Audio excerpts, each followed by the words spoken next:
Yuck.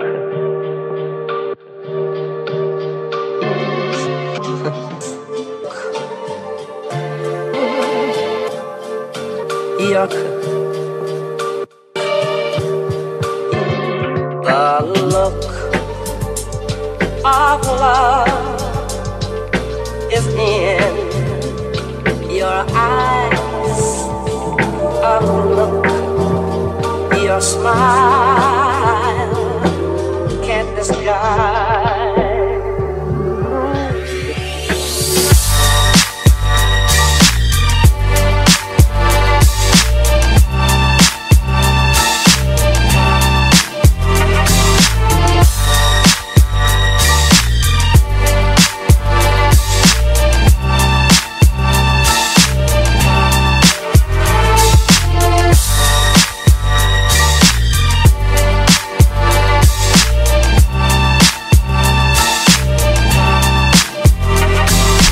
Bienvenue les amis, c'est Jérémy, je suis ravi de t'accueillir pour ce nouvel épisode. Je suis toujours en vacances sur Monaco, principalement là sur la digue avec mon amiral, mon C63. Et aujourd'hui je vais t'inviter à découvrir simplement la présentation de ma voiture. Pourquoi je vais te faire la présentation de la voiture? Parce que simplement depuis le mois de janvier où j'ai acheté le C63 édition 507, la famille a beaucoup grandi, on a presque 10 000 abonnés de plus depuis le mois de janvier, donc c'est absolument incroyable. Et bien simplement je me suis dit ce serait super cool de vous refaire découvrir toutes les modifications, que ce soit sur le covering qui a été fait sur la voiture, comme la modification mécanique qui ont également été faites. Et je te propose de découvrir ça avec moi maintenant. Allez, sans plus tarder, je vais vous présenter mon C63. Alors vous pouvez sentir, hein, j'ai le sourire quand je regarde cette voiture. J'ai le sourire parce que c'est une voiture que j'ai voulu et le fait de l'avoir, c'est un grand régal. Alors on va commencer d'abord sur l'aspect extérieur de la voiture, vous parler qu'est-ce qui est d'origine, qu'est-ce qui a été modifié, et on regardera aussi la partie intérieure. On parlera ensuite des modifications dans sa globalité qui ont été faites. Alors, comme tu peux le voir, c'est une Mercedes, c'est un C63 édition 507, il est de janvier 2015 et il faut savoir que cette voiture est bien simplement est très probablement l'une des dernières sorties de l'usine en Allemagne, bénéficiant de ce célèbre moteur qui est le 6 litres 2 V8 atmosphérique. On est vraiment dans le dernier ère de la génération de ces moteurs atmosphériques avant de passer au downsizing avec un moteur plus petit et qui intègre un biturbo. L'appellation commerciale de cette voiture, c'est 63 AMG, qui n'a rien à voir avec la cylindrée. Comme je te le disais, c'est un 6.2 et non pas un 6.3. Ils ont arrondi en fait au supérieur pour que ça donne peut-être plus de cachet qu'un C62, ça faisait moins joli qu'un C63. Ensuite, sur celle-ci, elle est déclinée sur une édition 507. Alors l'édition 507, elle est caractéristique en plusieurs points sur l'aspect esthétique et également en termes de performance moteur. Tout d'abord, sur l'aspect esthétique, la première des choses à laquelle on distingue un 507, c'est ce fameux capot avec deux ouïes qui sont apparents, que l'on retrouve également sur la Black Series. Ensuite, deuxième point que l'on retrouve très caractéristique au 507, ce sont ces jantes. Ces jantes-là sont des jantes que l'on ne retrouvera pas sur un C63 classique en 457 ou même un PPP en 487 chevaux. C'est vraiment l'édition spéciale qui a été faite pour être posée sur le C63 édition 507. À savoir qu'elles sont déclinées en deux couleurs de série. Tu peux l'avoir en tout argent et moyennant un supplément, elles sont en noir mat. D'ailleurs, celles-ci sont en option en noir mat. Également, au niveau modif, écoute, il n'y a pas grand-chose qui va différencier cette voiture d'un C63 normal parce que après on retrouve les mêmes caractéristiques au niveau de la ligne.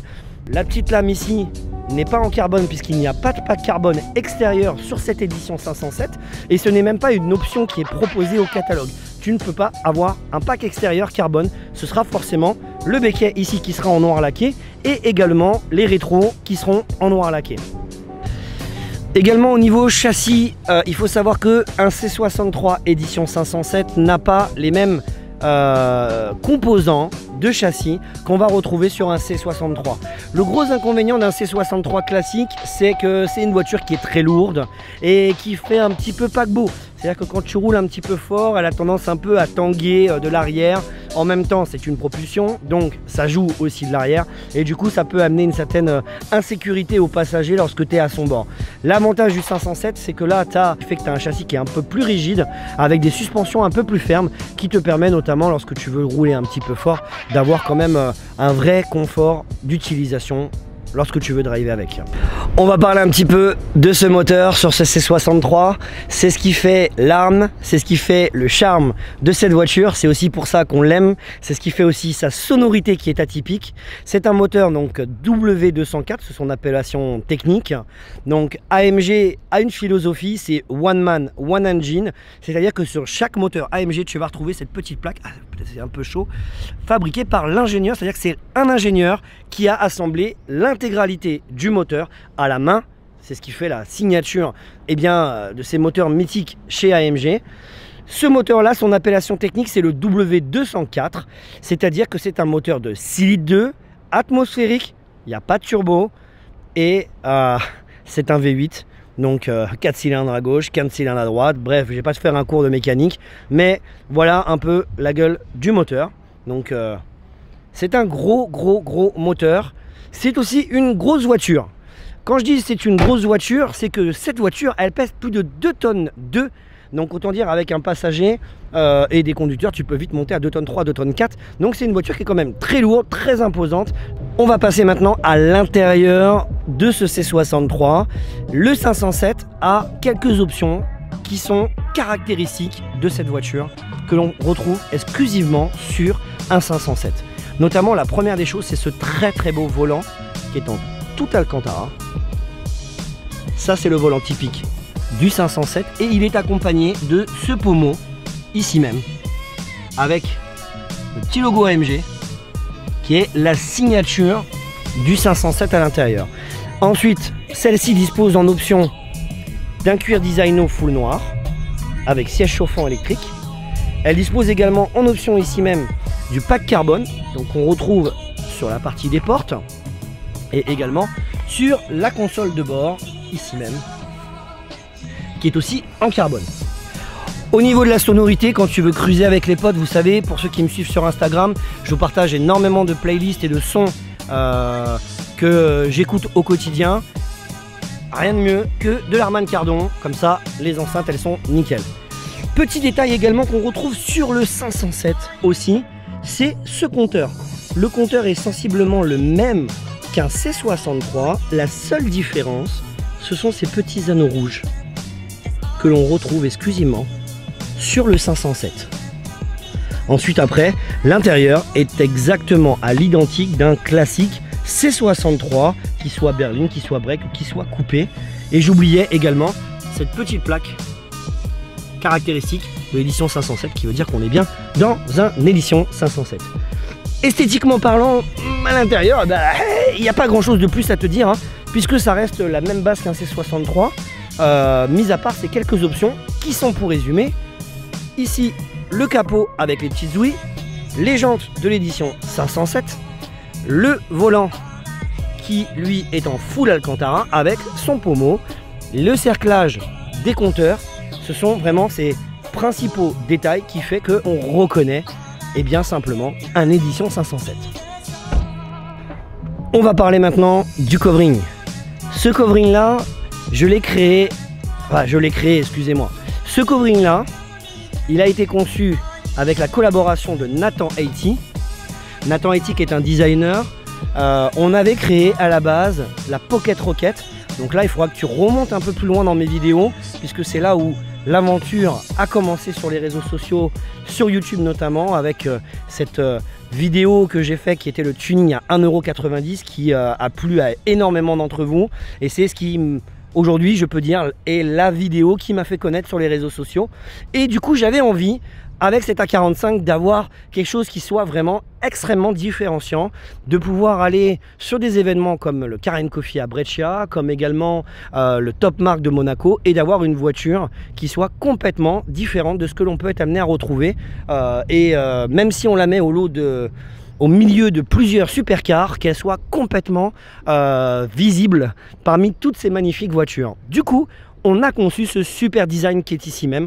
Donc à la base, on était bleu, on l'a fait évoluer parce que on voulait faire maturer le projet de la Pocket Rocket en gardant cette identité visuelle. En parlant d'identité visuelle, il faut savoir qu'aujourd'hui, beaucoup de youtubeurs ont leur signature visuelle sur leur voiture. Et aujourd'hui, ce design-là, eh ben, quand vous le voyez, vous savez que c'est la voiture de Jérémy Lovecard, de la même manière que d'autres youtubeurs très connus ont plusieurs designs qui les caractérisent et on sait que c'est eux. Également, tu peux constater, il y a ces petites étoiles qui sont sur le capot. Toutes mes voitures ont toujours eu un petit nom. Et notamment, le nom qui a été choisi sur mon C63, c'est l'Amiral. L'Amiral, pourquoi? Parce que c'est une voiture qui a énormément de classe, qui a beaucoup de potentiel. Et du coup, je trouvais que dans le nom de l'Amiral, on retrouve cette stature importante, puisqu'elle fait partie quand même du haut du panier des voitures sorties chez AMG dans cette génération, mais également la carrure. C'est-à-dire que l'Amiral, quand il va à la guerre, il y va pour faire la guerre. Et ce que je peux te dire, c'est que cette voiture, eh ben, de par sa sonorité d'origine, eh bien, elle envoie du très très lourd. Et donc du coup, je trouvais super cool de donner ce nom d'Amiral. Les étoiles, pourquoi? Simplement, en fait, cette voiture est la dernière génération de moteurs atmosphériques, je te le disais au début de la vidéo, avec ce Silly 2 V8. Juste après, en mars 2015, on a lancé les W205 avec les premiers moteurs biturbo. Par conséquent, j'ai choisi ce logo d'Amiral qui est en fait une dignité. Tu vois, là, tu vas le retrouver sur la photo ici, là. C'est une dignité qui s'appelle l'Amiral de France. En fait, simplement, eh bien, c'est une récompense que l'on décerne en France aux amiraux qui ont servi dans l'armée lorsqu'ils arrivent en fin de carrière en guise de reconnaissance pour toutes les valeurs qu'ils ont pu leurs travaux qu'ils ont pu effectuer, leurs missions qu'ils ont accomplies durant leur carrière. Du coup, Amiral de France, c'est un peu l'équivalent d'un maréchal de France dans l'armée de terre, tu vois. Sauf que bah voilà, l'amiral, j'ai trouvé que c'était cool parce que bah, quand cette voiture décide d'aller à la guerre, d'aller tirer des tunings, et bah elle va vraiment à la guerre. Et mon expression, c'est la guerre, vient aussi un petit peu en lien avec le nom que je lui ai donné, puisque pour moi, c'est vraiment un engin de guerre qui est absolument épatant. Et maintenant, les modifications qui ont été faites sur cette voiture. Il n'y en a pas beaucoup parce que sur un moteur atmosphérique, on ne peut pas en faire 150. Notamment la première des modifs qui me semblait importante à réaliser sur la voiture, c'est ça, l'échappement. D'ailleurs, je te fais découvrir maintenant le son de l'échappement d'origine avec cet échappement qui a été monté.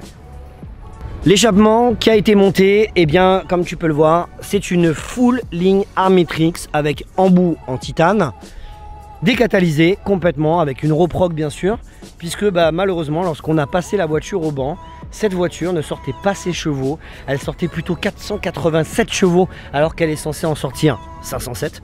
Ce qui est quand même un sacré scandale. Et du coup, grâce à la ligne, on a réussi à récupérer, on est passé à 526 chevaux. Et dans la dernière des vidéos que tu as pu regarder, on a monté les filtres à air et les filtres à air ont permis de gagner encore 7 ou 8 chevaux supplémentaires. Du coup, on a un peu plus de 530 chevaux sur la voiture. Autant te dire que ça commence à causer. On va parler maintenant des inconvénients. Si tu veux devenir propriétaire d'un C63, il y a quelque chose que tu dois absolument comprendre, intégrer et réaliser avant d'en prendre possession, c'est qu'un C63 ça coûte beaucoup d'argent.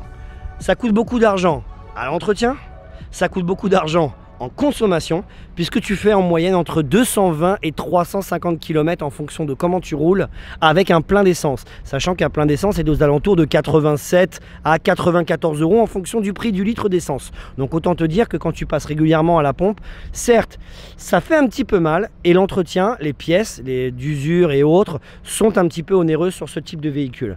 Par contre, certes, ça c'est des gros inconvénients, mais par contre, sincèrement, c'est une voiture que quand tu as la chance de pouvoir la posséder, quand tu as la chance de pouvoir la conduire, qui va te donner énormément d'émotions, de feeling et d'intensité, de plaisir quand tu vas la démarrer le matin, quand tu vas aller cruiser et quand tu vas entendre son bruit dans des jeunes tunnels. Alors, Petite anecdote des jeunes tunnels, c'est parti d'un délire le jour où j'ai fait le covering de la 45. Je me suis tapé un délire avec une vidéo qui a buzzé sur Instagram et du coup c'est devenu ma réplique, la fameuse « Oh, un jeune tunnel ». Du coup voilà. Et c'est ici que s'achève cet épisode. J'espère que tu as pris autant de plaisir que ce que j'en ai pris à te faire découvrir mon amiral, mon C63 édition 507 que j'aime énormément. Si tu as pris autant de plaisir que moi, bah écoute, n'hésite pas à me partager, à interéchanger avec moi dans les commentaires. Le petit pouce bleu, toi-même tu sais, ça fait toujours plaisir et surtout ça encourage. Et puis si tu n'es pas encore abonné, en bas, le petit logo Jérémy Lovecart, tu cliques dessus et tu peux t'abonner et tu pourras découvrir encore plein d'autres vidéos. Et en attendant, je te souhaite une excellente journée. Je te dis à très bientôt pour de nouvelles aventures. Bye.